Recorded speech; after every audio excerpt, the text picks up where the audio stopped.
Faut arrêter de prononcer des sanctions par les réseaux sociaux ou sur les plateaux télé. Des propos racistes ont été proférés. On voit quand même la haine profonde que vous avez pour la police. De l'étranglement. Vous voyez que je suis entré dans la police pour me battre contre la population. Des violences policières existent-elles? Pourquoi est-ce qu'un jeune homme se fait tabasser par la police? Racistes ou autres seront expulsés de la police nationale. Ouais, des clichés sur la gendarmerie ou la police, il y en a pas mal. Que ce soit sur le racisme, les violences policières ou la difficulté du métier, t'entends tout et n'importe quoi sur les différents médias que tu peux retrouver sur internet. Mais alors, est-ce que ces clichés sont vrais? Pour ceux qui ne connaissent pas cette chaîne YouTube, je m'appelle Clément, j'ai 26 ans et j'ai fait 5 ans au sein de la gendarmerie nationale avant de me reconvertir en tant que vidéaste. Je vais pas revenir sur mon parcours puisqu'il existe déjà 2 vidéos sur la chaîne qui en parlent, que je vous invite à regarder. Le seul truc à savoir pour cette vidéo, c'est que j'ai été gendarme.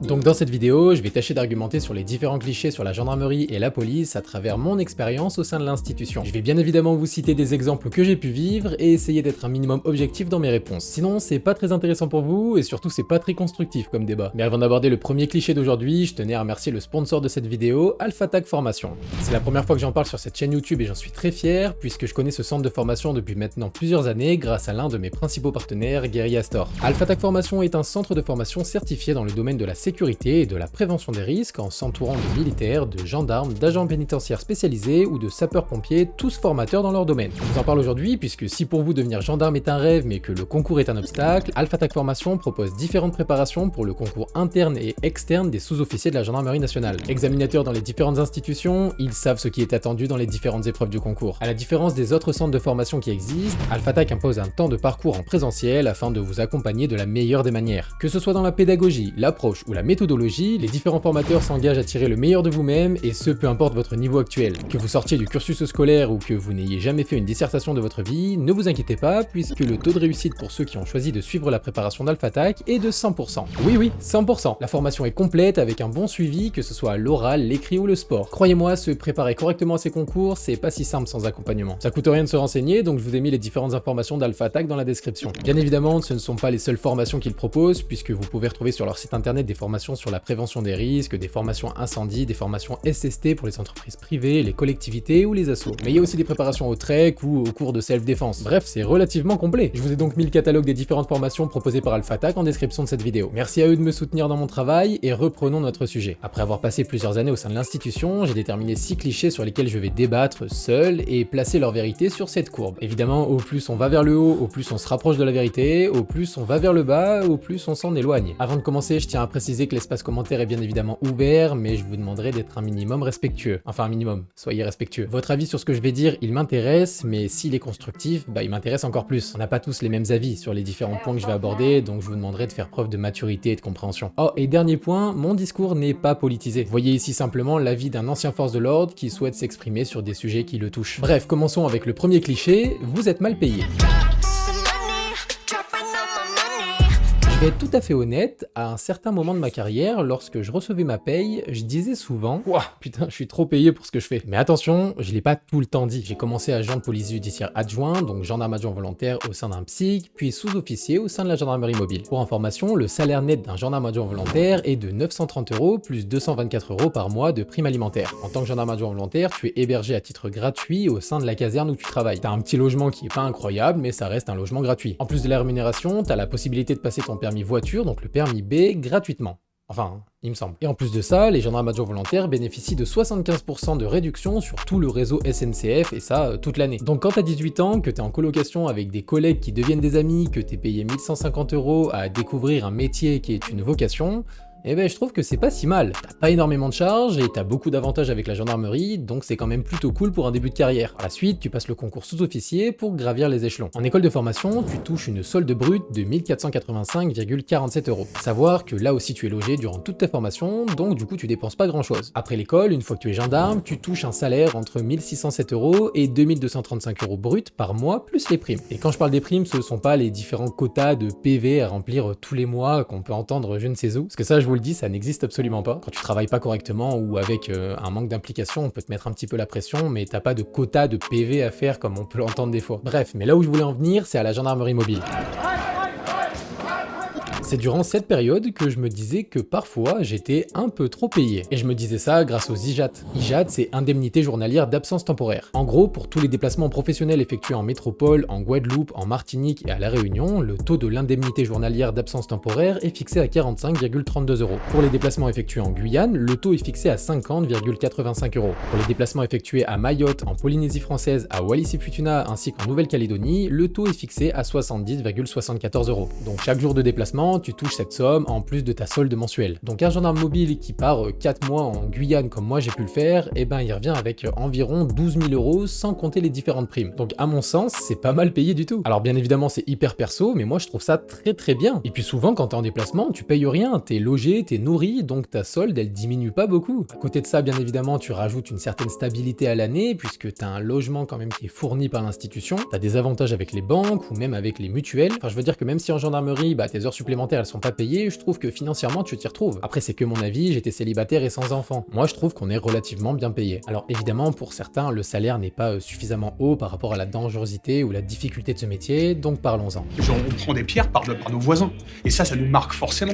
Pour ça, on va tâcher de définir ce qu'est un métier difficile en prenant en considération différents facteurs. La pénibilité physique, les contraintes temporelles, l'intensité du travail, la demande émotionnelle, l'insécurité et la reconnaissance. D'après une étude menée par la direction de l'animation de la recherche, des études et des statistiques, le métier de force de l'ordre ne fait partie ni des 15 métiers les plus pénibles physiquement, ni des 15 métiers les moins favorables au bien-être psychologique. Néanmoins, le métier de militaire arrive premier et celui de policier 9e sur le classement des métiers considérés comme difficiles par la population. Alors certes, physiquement c'est pas le métier le plus compliqué, enfin de manière générale, je veux dire, je parle pas des unités d'intervention. On travaille pas dans des températures extrêmes, ni dans des postures qui forcent sur les articulations. Mais psychologiquement, c'est différent. En 5, 10 ou 15 ans de carrière, tu peux voir ce que personne ne voit dans toute une vie. Les morts, les accidents, les viols, les séquestrations, ou même plus généralement des agressions ou un manque de respect permanent. Le gendarme ou le policier doit être capable de mettre ses émotions de côté lors de certaines interventions pour faire son travail correctement. Le regard des victimes, de ta hiérarchie ou de simples caméras lors de manifestations font peser sur tes épaules une lourde pression. Et en plus de ça, avec le développement des réseaux sociaux, tout le monde a son mot à dire sur telle ou telle intervention des forces de l'ordre sans en connaître les tenants et les aboutissants. C'est parfois compliqué de faire face à des personnes qui sont odieuses ou mal éduquées quand tu essaies tout simplement de faire ton travail de la meilleure des manières, aussi pénible soit-il. Alors qu'on soit d'accord, c'est pas le seul métier avec autant de pression au quotidien. Néanmoins, aujourd'hui, le métier de policier est particulièrement mis en avant par son taux record de suicide. Derrière les agriculteurs, les personnels du milieu médical et les professeurs, le nombre de forces de l'ordre se donnant la mort ne fait qu'augmenter chaque année. Mais derrière ça, malheureusement, il existe une réalité, celle d'un passage à l'acte facilité par les moyens fournis par la profession. Avoir constamment une arme au ceinturon, c'est quand même une lourde charge et c'est aussi une solution simple d'en finir avec ces problèmes. Pour information, il existe un numéro que je vous affiche juste ici, que vous pouvez appeler si vous avez la sensation d'être au bord du précipice. Oh, et que vous soyez force de l'ordre ou non, ça fonctionne. Mais quand même, n'attendez pas d'en arriver là pour en parler. Alors certes, nos proches ne sont pas formés pour nous écouter, mais parler d'une lourde intervention à sa moitié ou à son collègue, ça peut être que bénéfique. Avoir le courage de parler quand ça va pas, c'est pas honteux, c'est même respectable, je trouve. Moi, je me rappelle très bien des différents débriefs que j'ai pu avoir avec mes collègues après être intervenu sur des tentatives de suicide ou des découvertes de cadavres. Ce sont clairement pas les moments les plus agréables, mais je trouve qu'ils sont nécessaires. Je parle du débrief, pas de l'intervention, qu'on soit d'accord. Puis dans ce genre de métier, comme d'autres, t'as pas la possibilité de te reposer 2 ou 3 jours après une grosse intervention. Si tu prends pas le temps d'en parler ou d'évacuer tes pensées, forcément ça va s'accumuler dans ta tête et ça va te ronger la vie, que ce soit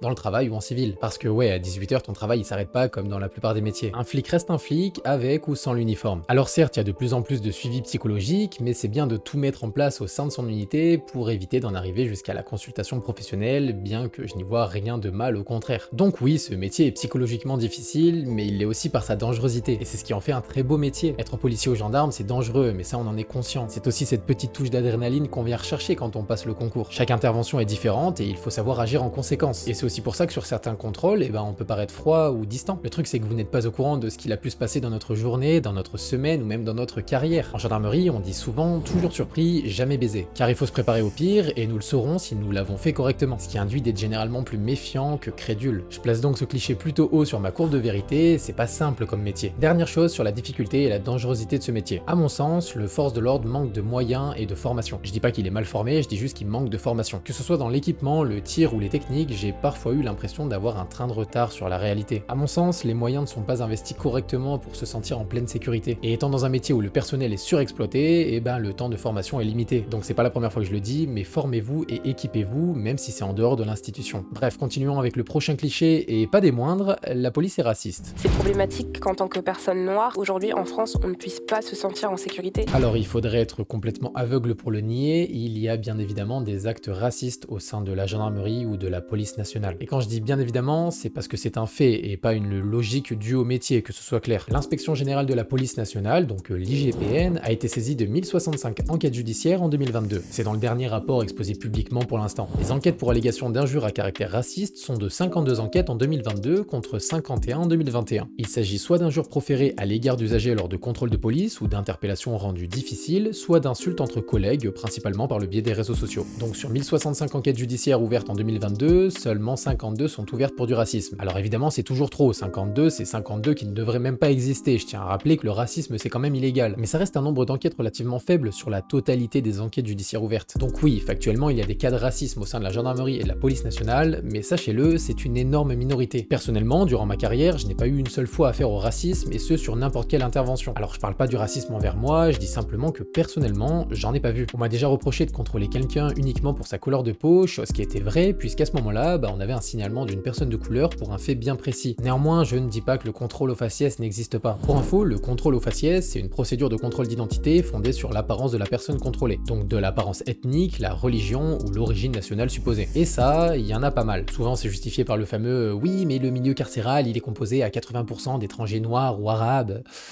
Ce qui n'est pas totalement vrai d'ailleurs. En France, 77% des personnes détenues appartiennent à des minorités ethniques, se répartissant en 35% d'hommes noirs, 32% d'hommes arabes et 5% de roms. Ça, en se limitant uniquement aux minorités les plus représentées. Pour ce qui est des deux premiers groupes, 84% d'entre eux sont français, donc pas étrangers. Donc parler de catégorie ethno-raciale ne signifie pas en entériner la réalité, mais simplement constater qu'elle fonctionne dans la société française comme de simples indicateurs d'identification et plus généralement de discrimination des personnes. Et puis dire qu'on enferme plus les personnes noires et arabes n'implique pas que ces dernières soient plus criminogène. Mais malheureusement, ce raccourci peut être fait au fur et à mesure d'une carrière, ce qui induit le contrôle au faciès. Bref, oui, il y a malheureusement du racisme au sein de la gendarmerie et de la police nationale, mais ça ne représente vraiment pas toute l'institution. C'est pas parce que quelques bons policiers existent qu'on ne peut pas condamner certaines injustices. Parce que oui, c'est important de condamner ceux qui font de la merde. Je mets donc ce cliché plutôt bas sur l'échelle, même si je préférais sincèrement le mettre tout en bas. Ceux que nous recrutons, c'est souvent des enfants qui n'ont pas fait de très grandes études. Récemment, un pote à moi en école d'officier de police a eu le droit à cette réflexion lors d'un contrôle d'identité. Je suis plus intelligent et j'ai fait plus d'études que vous de toute façon. Alors, mon pote a un master de droit et la personne qui a émis cette réflexion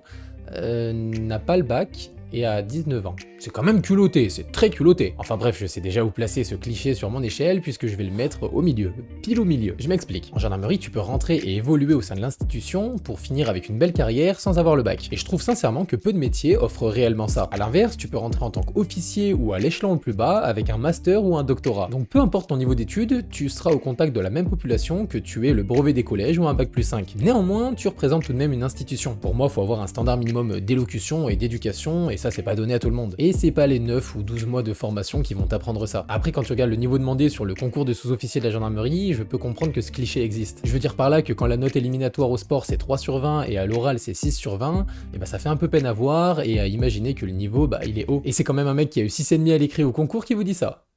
Et ça aussi c'est culotté. Bon après c'est logique, ils avaient besoin de monde, ils ont donc baissé le niveau de manière folle puisqu'il n'y avait pas assez de candidats. Et puis proportionnellement, le niveau du bac il a aussi diminué au fur et à mesure des années, donc ils ont fait ça de manière logique. Bref, ce cliché dépend donc du gendarme ou du policier à qui tu le dis. Prochain cliché.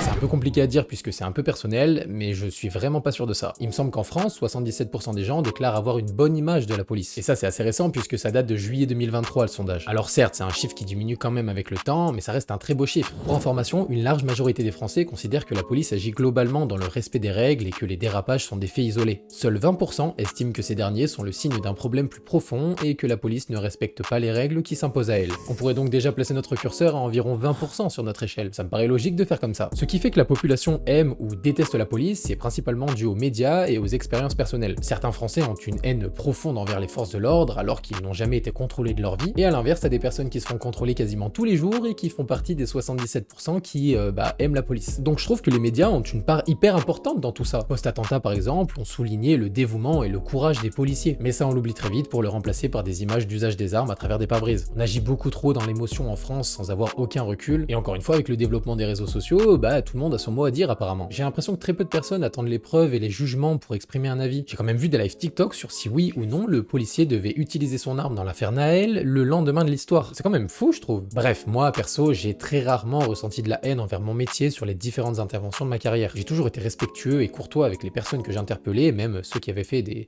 dingueries, donc je méritais un minimum de respect à mon sens. Mais ça, d'une intervention à l'autre, ça peut varier. J'ai parfois eu l'impression d'être un super-héros pour certaines personnes lors d'interventions, et 2 minutes plus tard sur l'intervention d'après, d'être un seau de chiasse complet. Mais bon, dans ce métier, il faut avoir la sagesse de renoncer à la reconnaissance de l'homme. Je pense pas qu'on travaille pour un merci, ça doit pas être le fondement de notre action. D'ailleurs, récemment, j'ai croisé un individu que j'avais pu interpeller lors d'une intervention, et qui m'a remercié du comportement que j'avais eu lors de sa garde à vue. Et honnêtement, ça m'a fait hyper plaisir. Mais malheureusement, je pense que ce sentiment de non-amour envers la population, bah il vient d'un cliché en particulier. Des mâchoires arrachées, provoquées par les grenades et les tirs de LBD. Tout d'abord, on va définir ce qu'est une violence policière. La violence policière, ou brutalité policière, caractérise l'action violente conduite par les policiers dans l'exercice de leurs fonctions envers d'autres personnes hors du cadre défini par la loi. Sous le terme de violence policière, on regroupe différents actes d'abus policiers tels que l'abus de surveillance, l'arrestation frauduleuse, l'intimidation, la répression politique ou l'abus sexuel. On parle de bavure policière dans les cas les plus graves, en particulier dans les cas conduisant à la mort de la personne attaquée. Le terme de bavure est donc pour moi, et je vais prendre des pincettes, utilisé de manière abusive par les médias. Pour information, l'usage de la force est autorisé dans le cadre de la loi lorsqu'elle est commanditée par le gouvernement, donc par des textes de loi, dans le but de protéger les citoyens d'actes criminels. Mais même dans ce cadre, les policiers sont tenus d'utiliser la force qu'à des fins légitimes et proportionnellement au risque encouru. On parle donc de légitimité et de proportionnalité. L'usage de la force dans un cadre légal n'est donc pas une violence policière. Et c'est là que parfois les gens confondent. Par exemple, l'usage de la force dans une manifestation pour faire cesser un trouble à l'ordre public par l'utilisation de gaz lacrymogène, tonfa ou matraque, et ben c'est pas une violence policière. Maintenant, est-ce qu'il y a des violences policières en France? Et ben indéniablement, il y en a, mais comme pour le racisme, c'est une minorité. Ça n'enlève en rien la gravité de la chose, qu'on soit d'accord, mais factuellement c'est une minorité. Et une minorité qui n'évolue pas avec le temps comme on pourrait le croire en suivant les médias. Dans le rapport de l'IGPN dont je vous parlais tout à l'heure, eh bien on remarque que 48% des enquêtes portent sur des soupçons liés à l'usage de la force. Et plus d'une fois sur deux, cette dernière est liée à une interpellation ou une opération assimilée, en général sur la voie publique. Au total, 775 policiers ont été entendus comme suspects en 2022. Alors si le chiffre semble important, bah sachez qu'il est quand même en retrait par rapport aux 921 agents inquiétés en 2021 et aux 1107 agents de 2020. Autre stade, sur le terrain, les policiers ont fait usage de leurs armes à 255 reprises, soit une chute de 24,6% par rapport à 2017. Et 24,6%, bah c'est énorme, même si ça se traduit sûrement par l'utilisation plus importante du pistolet à impulsion électrique, donc du taser. Mais oui, factuellement, il y a des violences policières, sinon il n'y aurait pas des milliers de personnes qui viendraient manifester dans les rues comme en septembre dernier. Manifestation qui a permis de relever un petit souci par rapport à l'IGGN et l'IGPN. Faut savoir que ces deux services-là, ils travaillent quand même pour le ministère, donc aux yeux des gens, bah ils apportent pas des réponses hyper neutres. Je dis pas que c'est mal, mais aux yeux de la population, je peux comprendre que parfois ça puisse semer le doute. En réalité, moi je trouve ça très bien que ce soit des policiers qui enquêtent sur des policiers et des gendarmes qui enquêtent sur des gendarmes. Ne serait-ce que pour la procédure pénale qui est quand même sous le contrôle d'un magistrat. Mais ça évite aussi un manque d'objectivité par une personne qui aurait une haine contre les forces de l'ordre et qui mettrait sanction lors de l'enquête. Mais du coup, pourquoi ne pas rajouter des membres d'associations ou alors des avocats parmi les membres de l'IGGN et de l'IGPN? Ça permettrait de casser cette neutralité inexistante aux yeux de la population. Ah et un truc que je trouve dommage, c'est que même quand il y a des bavures policières à l'autre bout du monde, comme avec l'histoire de George Floyd, eh bien ça fait écho en France, alors que la politique, la criminalité ou même les membres de police n'ont rien à voir avec notre pays. C'est un peu triste parce que je pense que c'est un des seuls métiers qui résonne autant à travers le globe sur ce genre d'affaires. Parmi toutes mes interventions en métropole ou en outre-mer, personnellement, je n'ai jamais eu l'occasion de voir de réelles violences policières. Et tant mieux en vrai, chaque usage de la force, quel qu'il soit, aussi violent soit-il, était parfaitement ancré dans le cadre légal de l'intervention. Et avant même d'utiliser cette force, je pense sincèrement que 95% de mes interventions ont été résolues par la discussion. Alors certes, une discussion souvent accompagnée par la dissuasion, mais c'est pas péjoratif comme terme. C'est pour ça que je suis plutôt favorable à l'utilisation des caméras sur les forces de l'ordre. Je pense sincèrement qu'une simple GoPro, ça aurait permis d'éviter tellement de soucis à de nombreuses personnes. Ça dissuade énormément de se savoir filmer, et puis au moins avec ça, les médias ils pourraient pas sortir les interventions de leur contexte, et ils devraient justifier avec de réelles images leurs propos. Bref, tout ça pour dire qu'il ne faut pas avoir peur de la police ou avoir peur de la gendarmerie, il faut pas avoir peur de porter plainte. Les forces de l'ordre sont là pour votre sécurité, pour vous aider. Comme dans tout métier, forcément il y a des brebis galeuses qui méritent d'être sanctionnées. Mais s'il vous plaît, n'en faites pas une généralité pour autant. C'est un des plus beaux métiers du monde à mes yeux, puisque c'est une entière vocation par une énorme majorité des forces de l'ordre. Et sincèrement, je suis fier de pouvoir dire que j'ai été gendarme pendant 5 ans. C'était Clem. Tchuss.